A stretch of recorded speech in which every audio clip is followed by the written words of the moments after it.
Live from Atlanta, Georgia. You're in Atlanta, right? I am. Live from Atlanta, Georgia. It's Bernie Neighbors. And here in Charleston, South Carolina, I'm Jeff McCarriger. Hey! This is BoarderLine. I forgot to tell you something. What's that? We got an offer. Might be moving. Oh, hey, good. Yeah. Finally making our way. We'll see. I mean, obviously, we just sent our counter in today. Well, when you watch this on Thursday night, we'll have sent the counter in on Wednesday. So we'll see. Wow. Fingers crossed. Real quick, for those who don't know, what a process. I mean, what has this been going for a year now? 9 months. 9 months. I think 9 to 10 months. Yeah. Oh my God. Yeah. So for those who don't know, so Julie and Bernie decided to move. I'm making this very short. And list your condo. As soon as you list your condo, all of a sudden, all kinds of problems. I mean, one after another, including issues that are completely out of your control. Oh yeah. The pool situation. I mean, normally you would think that in a condo like yours that overlooks the pool, great stuff, right? Yeah. Oh yeah. Until they decide to just let the pool go into complete disarray, right? Yeah. And dysfunction. Nightmare. And yeah. Nightmare. So no one wants to look at the pool. Yeah. But gosh, what a process. So you guys you had flooding, you had to have the whole place fixed, repaired, refurbished. Yeah, it's been on the market again. Yeah, it's been quite the process. Well, they finally have drawings. They haven't started anything on that pool that was supposed to be done in May, by the way. Right. But they did. We do have a rendering that we actually have on our sliding glass door that goes out on the porch. Like, this is what it's supposed to look like. Nice. Just ignore this disaster. By the way, we've been here 2.5 years. That pool area was available to us for about 5 months. Oh my gosh. It's been just a cesspool back there for like 2 years. It's ridiculous. Yeah. Oh my God. Well, congratulations. We'll see. Fingers crossed. Yeah. Right. Well, good luck. That's awesome. And obviously I know well in my other line of work, what a huge relief that is. Yeah. So big first step. Yes, absolutely. But then you've got inspection. You got the move. Oh yeah, the inspection. The beauty of it is we've only been here a little while, so you wouldn't think the inspections are going to be that different.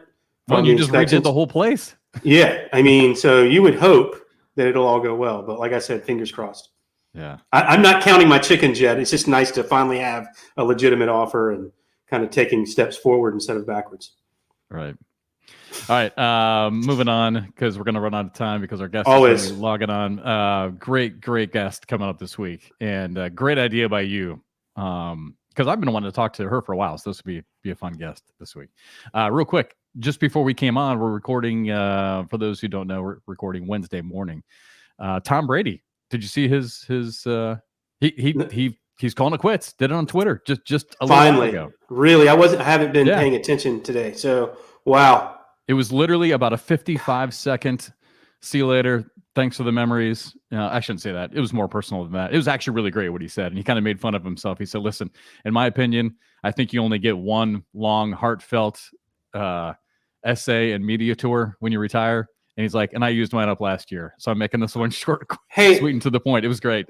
Well, let me ask you this then. So how unworth it was last season? Terrible, you really underperformed as a player, to your standards. You lost your wife, who gave you an ultimatum. You essentially lost your wife and kids because you decided to stick it out one more year. Yeah. And then your team has a losing record, got lucky because they're in an awful division. Is that maybe the worst decision ever by someone who has made nothing but great decisions up until that point? Could it possibly, could we flip that and say that maybe, is there a chance they'll get back together with the kids? I'm sure hitting this wake up call, will they maybe work it out now because he realizes what you realize, like, man, why the hell did I do that? I don't know. I think he's always going to be a present father, or as present as he can be for his kids, but I don't know, man. Ultimatums are tough. If you give someone an ultimatum and you got to kind of live by it, you can't backtrack on it, right? That's why ultimatums are terrible. Males, females out there, if you're watching this in relationships, you cannot give ultimatums. Yeah, but if you love each other, if they truly love each other and they got the kids, they'll work it out. Yeah, but you're right. It couldn't be about the money because his contract with Fox. I just saw it today. 10 years, $375 million with Fox. just to be with Fox? Yes. Yes. Yeah. If you look at the story here, I'm gonna pull up the story. That's crazy time, man. Our country has completely lost proportion. What's important? I mean, these broadcast contracts. I mean, golly, it just that's insane, dude. You know what we get paid, and I'm like, wait a second. That is insane. Here, let's see. We're not as good as certain people, but we're not far off enough to where you have that kind of difference in contract. You know what I mean? The percentage different, especially you. I mean, you're a professional. That is crazy. Trying to find where it was in the story. Here we go. Yeah. Brady, this is according to ESPN.com. Brady can immediately begin working as an analyst for Fox Sports, which signed him to a 10-year. Yeah, there's no point in that. There's no decimal point. It is 10-year, $375 million contract this past summer. That's incredible, man. I mean, look, how good's he going to be? And is he really going to drive viewership to the level that you give him $300 million, $30 million a year? Is he? I mean, maybe he is. I have no idea.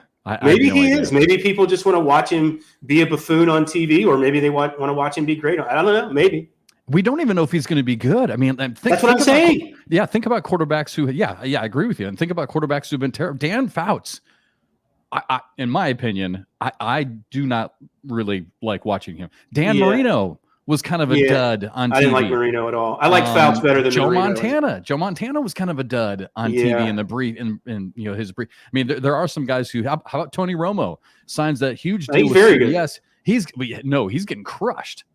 He's absolutely. Oh yeah, he's getting crushed in the public right now. I thought he was doing pretty well up until. I thought so too. I don't hate listening to him. What's the problem now? Everyone hating on Tony. That he just kind of says the same things over and over. He does. And lack of preparation, eating on the air, certain noises that he makes. Yeah. At the end of the broadcast the other day, there was a reference. Pat Kelsey made the reference to the Cincinnati mayor. I don't know if you saw that. The Cincinnati mayor came out and totally trash talked Pat Mahomes and Arrowhead Stadium. And so Pat Kelsey, after the win, called the mayor a jabroni and went total WWE on it. So great. Saw that. And so there was a reference to that at the end of the game, and Tony Romo was like, "What?" Basically, it's almost like Tony didn't get the joke, and so people I think were like, "How did you not hear the Cincinnati mayor's comments in your preparation for the whatever?" He's getting some pretty serious shade thrown his way, But anyway, I think that's always part of it, though. I mean, not to get too far down the road, but you have a couple of good years, people build you up, then they want to tear you down, right? Because I mean, didn't he have a lot of people backing him as far as what a great job he was doing? His analysis was very good, and now it's in the beginning, they loved him because of the fact that he knew exactly what teams were going to do, and it's almost like he could predict the plays, and they loved him. Yeah, but you're right. Yeah, people have a funny way of turning on you. Don't be good for too long. We'll tear you down. Yeah, don't be great right away. Suck for a little bit. Let's earn our respect by struggling for a while. Right, yeah. Speaking of TV, I was listening to, I think it was Colin Cowherd talking about some ratings numbers for the NBA. Some of those single games being just over 1 million. That made me feel pretty good. We had what, just shy? I think we had what, around 800,000 for the shootout championship last year. Look, our numbers per broadcast compared to the NBA. I mean, come on, I'll take that. The problem is we don't have 82 of them, right? We've got 15, and that's where we kind of hurt a little bit. But yeah, our numbers are fine. Look, college basketball doesn't want to go up against us. No, not at all. Major League Baseball in the summer doesn't like going up against us. Yeah. So our numbers are good, believe it or not. Well, that's where I think we have a huge leg up on that type of competition, where like with baseball, right? It's so regional, and with college basketball, when South Carolina is playing Arkansas, or on a Wednesday night. No one's watching. The Gamecock fans here in Charleston obviously are watching, and people across the state are watching. But people in Iowa, people in Kansas, I mean, I grew up there. Yeah. They don't care. I mean, USC to us was Southern Cal. It always is. We didn't know what South Carolina was. South Carolina people are delusional, first off, as a fan base. But yeah. They may say the same thing about the Tar Heels, but I'm just saying. I mean, one university's been around a lot longer than the other. Sure. You know, and maybe judged a touch better academically, just a touch. Just a touch, yeah. Although your boss may have a different opinion on it. Look, he got his master's from the business school. I mean, look, their international business school is what are competing with Harvard for first or second best MBA program, but undergrad and graduate programs are completely different. But look, South Carolina people are. I mean, I lived there for 10 years. I love it. It's one of my favorite places on earth. But man, they get pretty delusional about the Gamecocks. Hey, College of Charleston finally lost. Unfortunately, they're ranked number 18 in the country. It was making North Carolina look good. That was their only loss until last night. Yeah. Anyway, so the numbers, but you're right. But so it's really regional. I mean, it's hyper regional. Like with the South Carolina. Whereas with cornhole, you've got people all across the country watching. Yep. Because it's not at this point, it's not regionalized. I mean, it's truly a national thing. I love it. Yeah. So, you're known everywhere, Jeff. You are known everywhere. Right. You are. People in all 50 states, people know who Jeff McCarriger is. That's all I'm saying. Yeah. There's one person, and think about that. There's at least one person in every state who knows who you are. That's kind of a cool thing. I can't say that. Absolutely, you can say that. No way. Yes. I bet you we could go to many tailgates around the country, and if they throw out your name or Trey's name, there's going to be someone there who knows you. Well, I'm such a nice guy. Well, let's try it. We will on our tour around the country this year. We'll walk into like just random places. And no one will know who we are. You know what all this fame and fortune has gotten me? Well, fame, not fortune for sure. Yeah, right. This high cholesterol. Our guest is here, so we'll talk about it next week.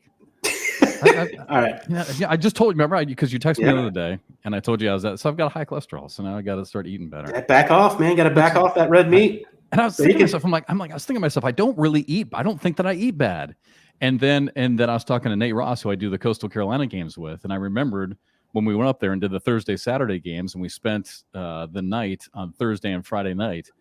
Thursday night, we went out to Walk-On Sports Bistro, and what did I have? Boneless buffalo wings with ranch dressing.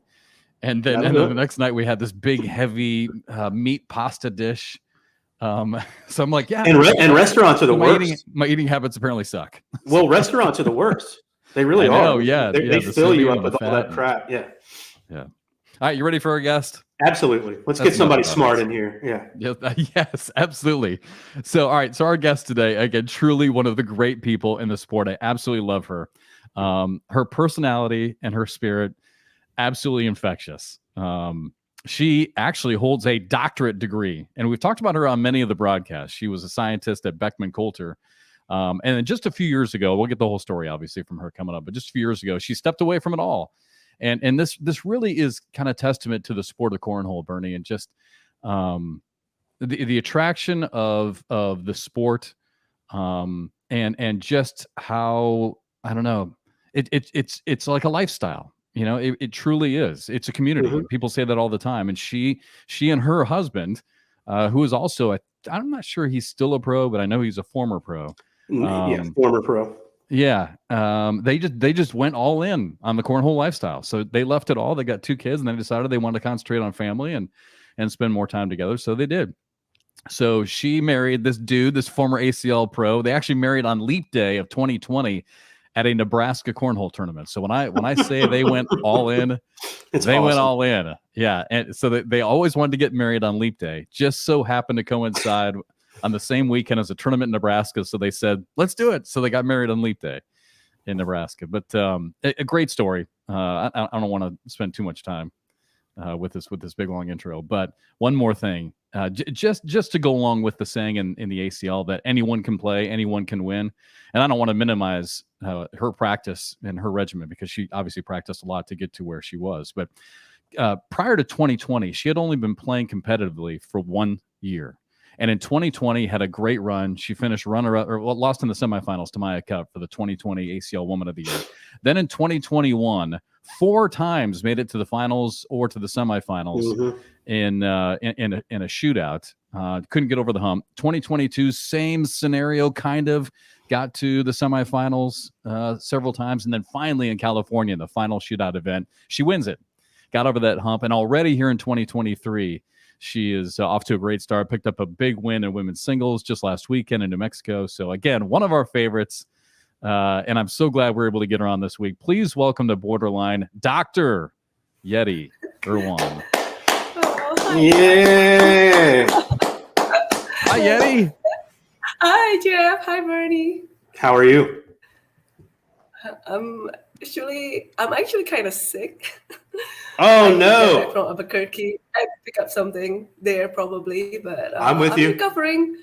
Travel is tough, man. It happens to me all the time. People just don't get it. So feel bad for you. I saw on your Facebook page that I think it was the last day of New Mexico. That open, you weren't feeling good. Yeah. I gotta tell you, Kathy and I, Yetty, we've been through the same thing. I mean, really, for like the last month, I feel like twice we've been sick, and we're still trying to get over it. So, but well, I hope you feel better. So are you? I've been resting up the past 2 days, and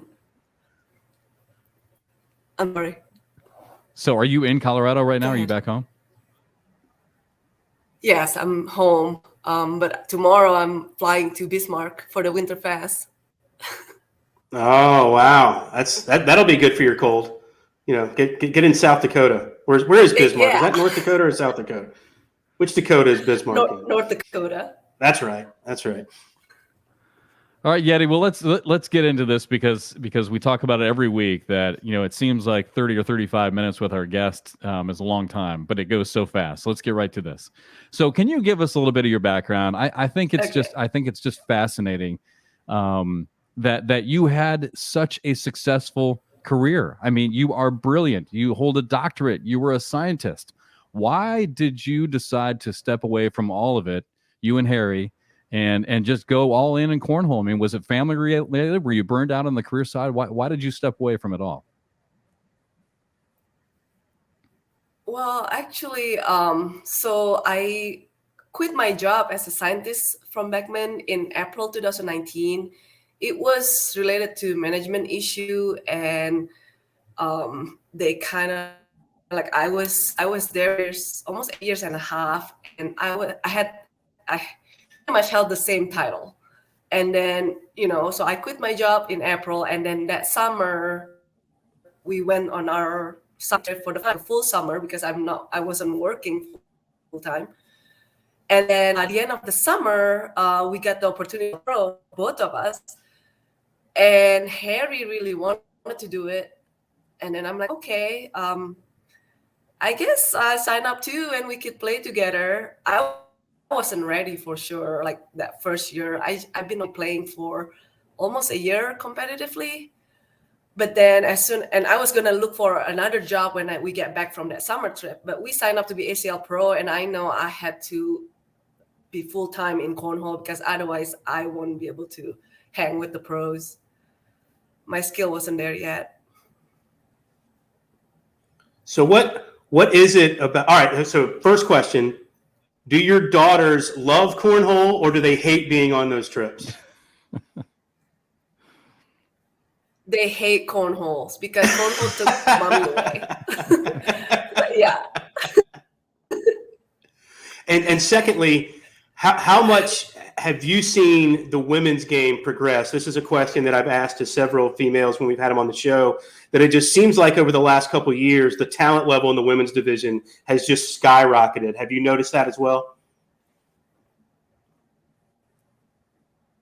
Yes, for sure. And I love it that this year, women has its own separate standing. So I think now, like a lot of women, they're gonna, come to the open, come to the, the national even, I think, to compete in the women's singles so they could get points and become an ACL Pro. So I'm loving it. Hey, Yetty, do you do you think much about your old life, I guess you can say, as far as being a scientist? I mean, is there any part of you that wants to go back to work, or are you guys all just totally happy the way you are now?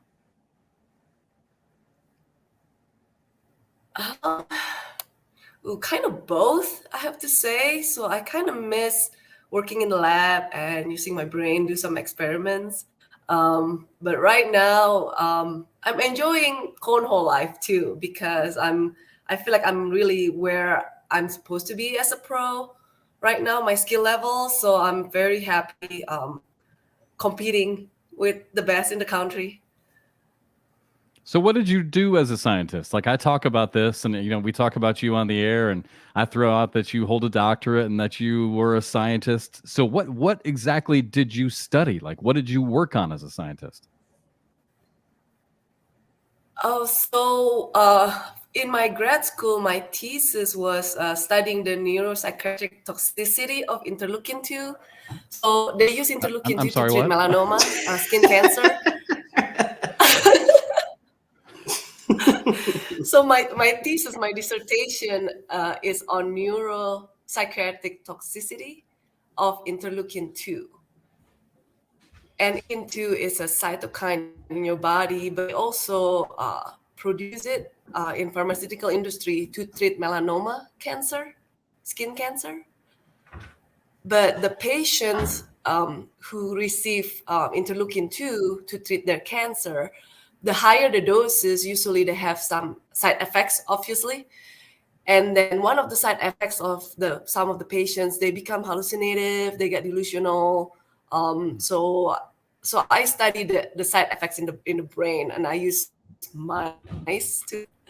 So I would inject the interleukin to mice, and then I studied behavior mice, and I did MRI on the little mice brain. That was my thesis project.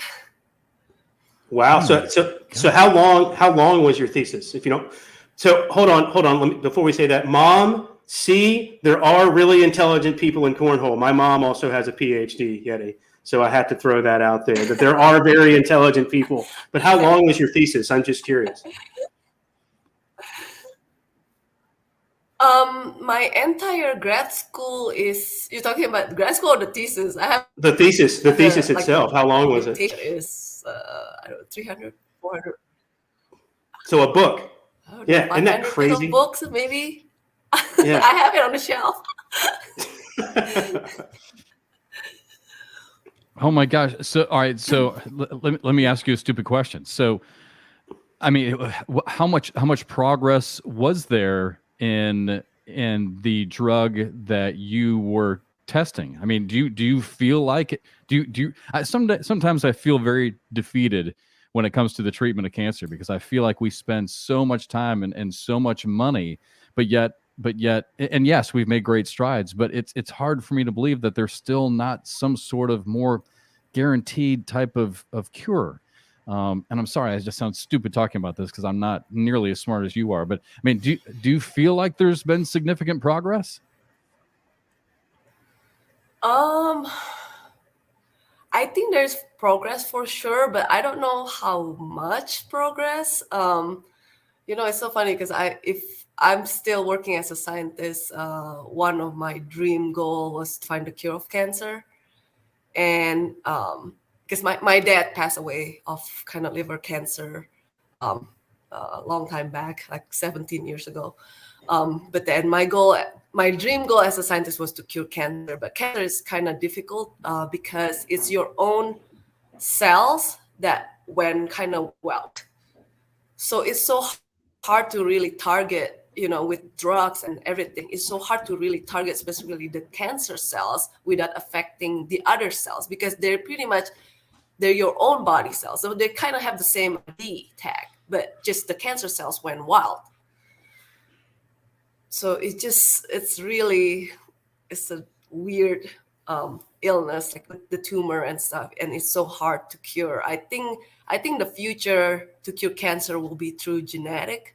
Like you have to somehow mutate cells back into normal cells somehow. Wow, yeah, it's just so hard for my brain to compute that, because coronavirus hits us and boom, everyone goes right to work, and within months we have this vaccine. But yet here we are, decades down the road with cancer, and it's still such a terrible disease and still affects every single one of our families. And Yeah, like I said, it seems like I just get frustrated. So I just wonder why we can have a vaccine for a virus, and I realize it's different. But we get a vaccine for a virus like that, but in cancer we still struggle. Yeah. So Yeti, do you Again, think? because like with the virus, so I'm sorry. No. Go ahead. Go ahead, Bernie. No, go ahead. After you, So please. I was just gonna You're say, much because smarter. with virus and with virus and bacteria, because they're kind of a strange entity that get into our body. But with cancer, it's already the cells in our body that get mutated and end up being wild and proliferated, turn into tumor and everything. That's why it's not an easy like fix with we can't vaccine against our own body cells, whereas we can have vaccines against virus, right? Because it's a strange entity that our immune system can attack that strange entity that entered our body. But with our immune system not supposed to attack our own, body cells unless you have like immune deficiency or like, the immune system just gone wild to and attack your own body cells, which is that's bad. So Thank God we have scientists, right, Bernie? Yeah. So, well, I got a question. So do you think when you say it would take some sort of genetic level to change things, do you mean changing things like in the womb, where you go in and you modify the genetics of a human being before they're born? Or are you saying modify the genetics once the cancer cells are discovered? I'm talking about once the cancer cells discovered, like you have to have some kind of almost like a vaccine, but I think we call it gene therapy. So just therapy on those cancer cells that mutated, and you try to turn it back into your normal cells so they would act normal and not become a tumor anymore. Wow. Fascinating stuff, man. God bless you, Yeti, for what you do. So was cornhole? I mean, that is such. I mean, you've met Kathy. Kathy was a oncology nurse for many years. Heavy stuff, obviously every day. I'm sure the same thing for you, obviously. Was cornhole? I mean, did that become just a nice escape for you?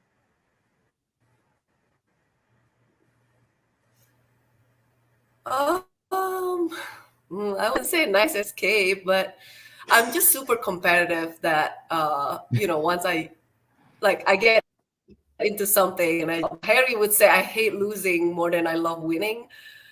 So when I get into cornhole, and then there are times when I would play really well, I know, and then somehow we lose, and then it got frustrated for me, and then I told myself either I get really good and start winning, or I'm not going to play this game altogether.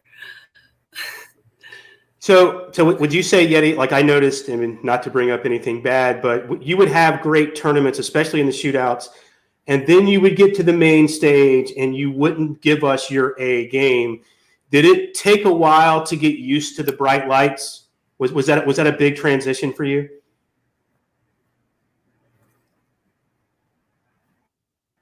Yes, for my nerve always got to me for the past 3 years, 2-3 years. I get to the main court and I get nervous. I try using earbud for a while, but then I don't know what happened I think my breakthrough was in Wichita last year when I was playing Cameron Belvin in the semifinal.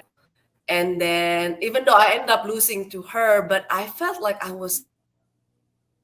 wasn't that nervous, which was kind of weird. I think I decided not to use my earbud, and I played Cameron, and even though I lost to her, I felt like I wasn't nervous. So I'm like, okay, maybe I could just focus on my game, focus on my skill, and just throw my bags. I can do this, and just lose the earbud. So then at Spencer's, I did not feel nervous either, and I'm like, okay, I could do this, and I did not wear earbud anymore, and I'm fine now. So I don't know. It's a hum that I had to get over.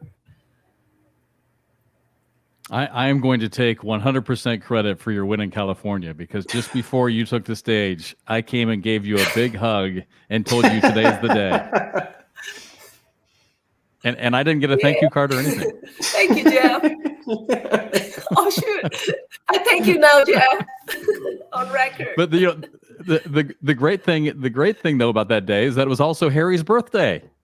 Wow. It was, yes.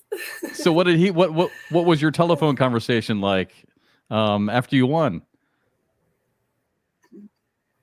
So, well, actually, the conversation went before I won, and I told him, "Listen, babe, I'm gonna win this, and this is gonna be a birthday present." So that's what I told him. So afterwards, I'm like, "Okay, baby, go. That's your present. Happy birthday." I love that. So how does all right? So we have a few cornhole couples out there on tour, and I'm curious: does Harry like the fact that you're a better cornhole player than he is?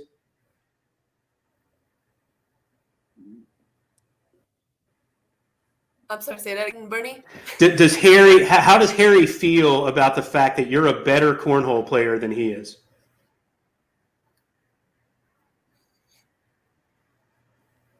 He's actually fine, and I think what hit him hard was his hand surgery 2 years ago. That kind of took him out of the scene for a year, and then suddenly my game just, peaking. Whereas his game, because he took off that 1 year, and with his hand surgery, it's tough on him. But he's very supportive of me still playing cornhole and being the best that I could. Hey, Yeti, a minute ago, because we really like to talk about the players, especially players like you who play at a very high level. And we like to kind of get some insight into your mindset. So Bernie just kind of touched on it. But again, going back to 2021, right? Not once, twice, three, but I think it was 4 times you made it all the way to the finals or the semifinals. Right there, but couldn't quite get over the hump. Same thing for most of last year until California. So you just said how competitive you are and how frustrated you get. So, I mean, was there ever a time where you doubted yourself and thought to yourself, what am I doing? Do I really want to do this? I mean, did you ever have those thoughts?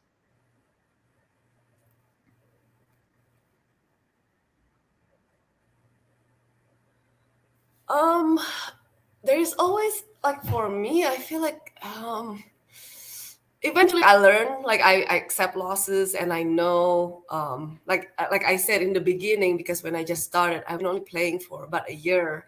So I know I wasn't there yet. And then I knew I just have to keep learning, and I have to take losses and keep improving my game. And then I realized too that first year, I think like, oh, in the pro world, I better have an airmail. That time there is no roll shot. So I know airmail, so I could play, more strategy. The second year being a pro, I tried to work on my airmail game. I need to make sure I could, play more strategy game.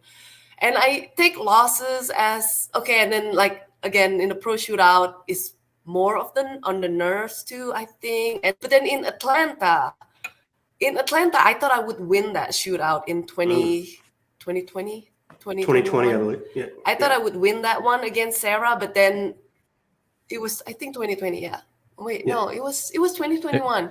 It was 2021. Yeah, it was the, and then the fifth in that shootout shootout in Atlanta. Atlanta,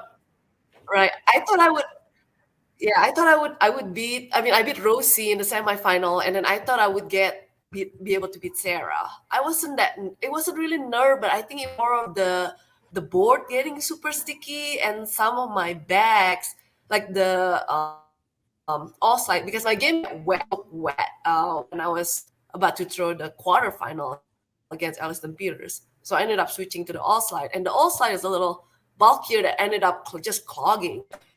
I took that, that kind of loss. As long as I threw well, I'm okay with it.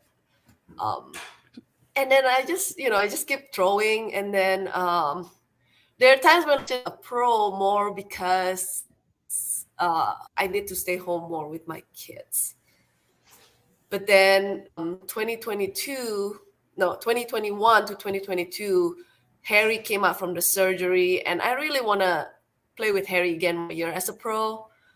because I knew I was a little bit better now, that I could hang with the pro, and I'm hoping I could play well with him and get a few more wins with him in the pro world. But then he had no, I feel like after the surgery, no confidence in him, and he felt like he's so much behind compared to all the other pros. So then he didn't do well, and he kind of get down on himself. And then this year, since my game is still peaking, so Harry was like, okay, you stay being a pro and just, keep doing what you do, because your game is right there now. So I never really I don't think I have confidence. It's more like nervous, and I have really good focus. So I think that's what get me in this game. Like, I could focus a game at a time and just throw my back. And yeah, I don't think I ever really lost confidence. I get tired sometimes mentally, and then I would just take a quick break from cornhole, don't throw back for like maybe 2-3 days, and then I get back to it, and I'm fine usually. So what do you say to yourself? Because when we're watching you on the broadcast, we can tell that you're talking to yourself. Can't quite exactly hear what you're saying, but what are the things that you say to yourself to get through those situations? Because that's something we've been talking about. We like to focus on the show is overcoming mental challenges. You've done that. You're a great example of that. You've overcome the nerves. You've overcome the mental challenges. How did you do that to become a champion and win that shootout? Like, what do you say to yourself, and how did you stay mentally strong? I think eventually I'm just focus on the back I'm about to throw, and I know I have the skill. I'm this bag, just get in the hole, get it wherever I want to get it to. And I think I'm used now being watched by people. Throw online. I throw in the Ghost Cornhole games for like a long time. The Ghost Cornhole group, Bobby thing. I'm getting used to camera being there and people watching me throw live on Facebook, and then throw live on the broadcast court. So now I just don't think about it anymore. I just focus on my game, on the moment, and just trying to win the game. I usually set my goal like, okay, I do want to win it. I'm going to throw my best back and try to win this. That's all I just tell myself. And if I give up like a big point, I would tell myself sometimes like, it's okay. It's only 4 points. I can get this back. I can just do 2 at a time or 1 at a time. A wash is good. I learned that a wash is good. Your opponent don't get points. I don't get points. It's okay. It's still good. So yeah, I do talk to myself a lot. I love it. Well, I'm curious, Yeti. We're starting to see. All right, for those at home, the women's game for a long period of time was a lot of slide, hole for hole slide game, and the ladies were just going bag for bag, hole for hole. And we're starting to see a transformation a little bit. Even Cheyenne Renner was trying to add certain shots to her game. Do you feel with your game to take it to the next level, whereas not just in the women's singles and when you're playing against the men as well, do you feel like you need to add a variety to your game, or do you feel you just have to get more consistent and make more bags? Like, where do you think you're headed with your game?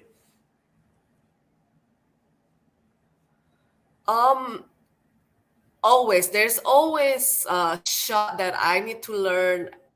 I mean, except for like I don't have a rollback. I mean, I hit it sometimes accidentally, but I do not have a rollback. I to practice rollbacks. But again, I already mentioned earlier, so 2 years ago, I knew I have to have an airmail so I could play more strategies, like more blocking game. So actually this year, I'm trying to play more blocking game because now I have an airmail. So I could block, and you know what? I have to hit, the reblock or whatever, like just a clump in front of the hole. I do have an airmail now that I could hit, and I could, pass all the blockers. So I do try to increase, like, I guess, improve my strategy game with a blocking game. And I noticed, I agree with you, Bernie, like in the women's field, a blocking game, it will get you a lot of W's for sure. Don't tell Jeff that. Don't tell Jeff that. Don't worry about that rollback. You don't need it. Just put them all in the hole. But- just put like 30 in a row and you'll be fine. But I also can pound a hole. If they want to pound a hole all day, I could try to do that. But then sometimes I might throw a blocker here and there to see how my opponent reacts. Now we're talking. Well, hey, shout out here real quick. TJ is one of our 15 regular listeners each week, and something that we do get some feedback on is whether it's pros or whether it's beginners with cornhole. How much do you practice? Like, how did you what was your practice regimen like in the beginning, and how much do you practice now?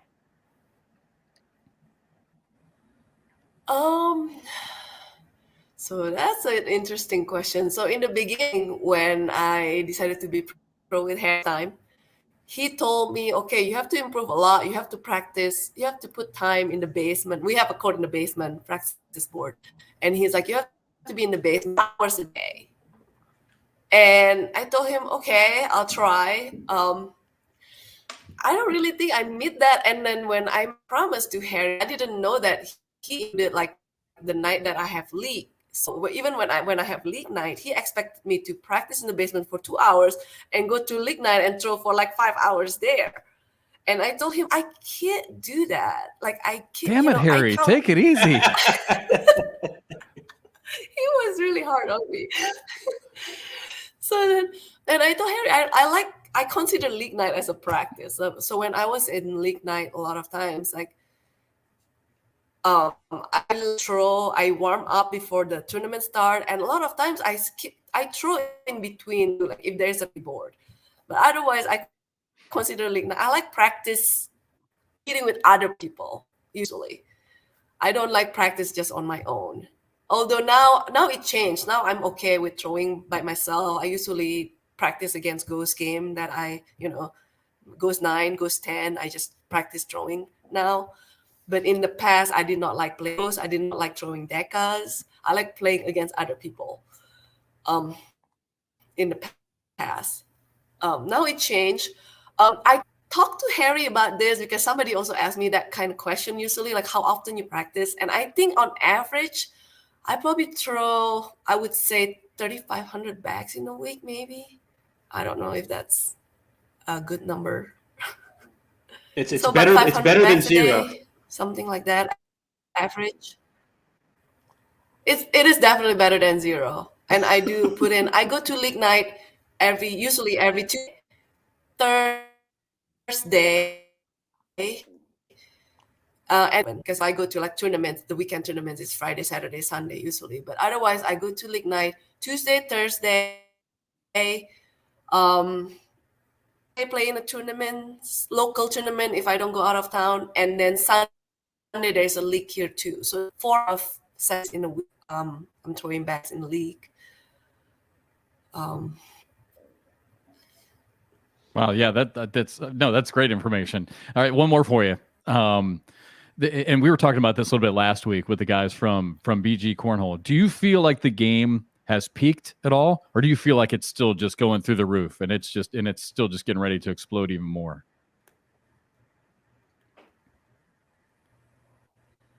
Ooh, that's a good question. I know, right?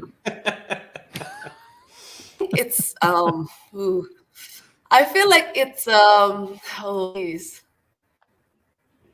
I feel like with all the young kids and all the women now, I think it's still peaking. Yeah, I think so too. We are seeing so many. I mean, just the event that we saw in Myrtle Beach, right, Bernie? Yeah. With all the high school players at Myrtle Beach. I mean, literally dozens, hundreds. I mean, just in Myrtle Beach, right? And not to mention across the country. I mean, and the fact that they're starting to get club sports at colleges. I agree with you, Yeti. I think that's the surprise, right? Is like I think at first it was like, oh well, we know middle-aged people really enjoy this game, and then the explosion with teenagers. It has really exploded, and so I think that's awesome to see. All right. All right, Yeti. Hey, as we wrap things up, so what is your goal for 2023? You're off to a great start already. Had the big win in women's singles in New Mexico. So what do you say to yourself? What are your mental goals now coming up here at the start of the season?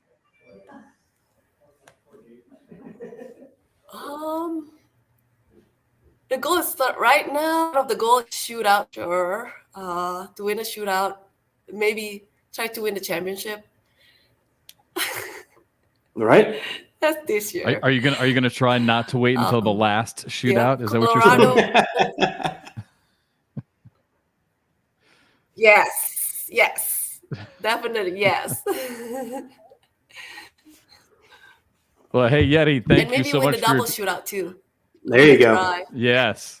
Yeah. And I saw you and Dangerous Dan made a great run. So, hey, congratulations on the start to 2023. Thank you so much for your time. And as always, I cannot wait to see you again. Thank you, Jeff. Thank you, Bernie. See you, Yeti. Having me on fun. All right. You're welcome. Bye, Yeti. Wow.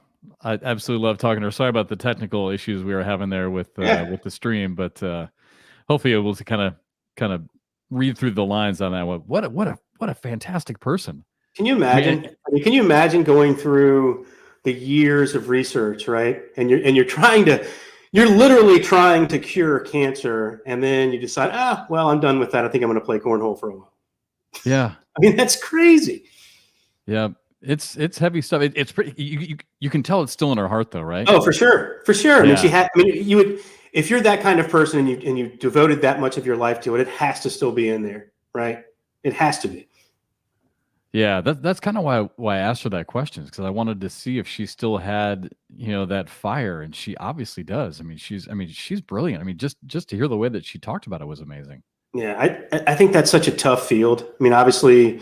You're close to it as well with Kathy. I mean, like I think it must be like banging your head against a wall at times, because there's never enough money for the amount of research that needs to be done. And I don't think you can really do anything in that world until you can work on human beings. And that's pretty much impossible. You know what I mean? Yeah. I suppose in some way that has probably helped her with her mentality in cornhole, right? I mean, because you're right, because every day, I don't want to say you're fighting a losing battle, but every day as a scientist, she was fighting an uphill battle. For sure. Yeah. So maybe, that mentality is what allows her to get through all those losses and then finally persevere and win it. I mean, the only other sports analogy I can give is probably like in baseball. I mean, baseball players, and I saw it. I mean, I spent 10 years in professional baseball. I mean, not as a player, but as a play-by-play guy. But, that's something that all the guys talk about is dealing with failure.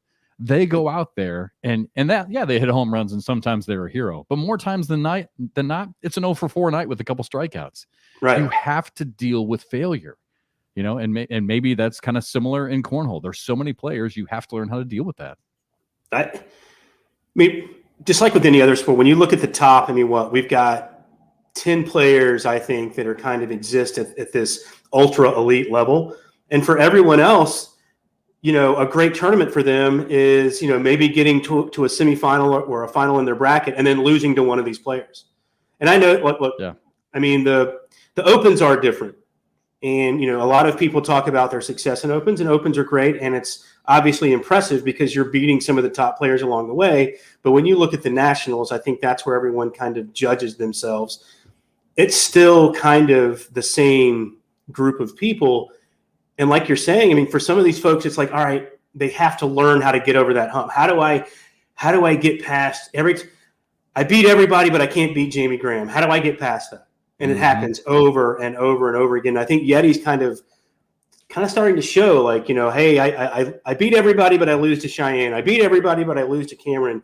And she's starting to kind of get these wins now. And she's starting to kind of get over the hump. And I think that's really impressive.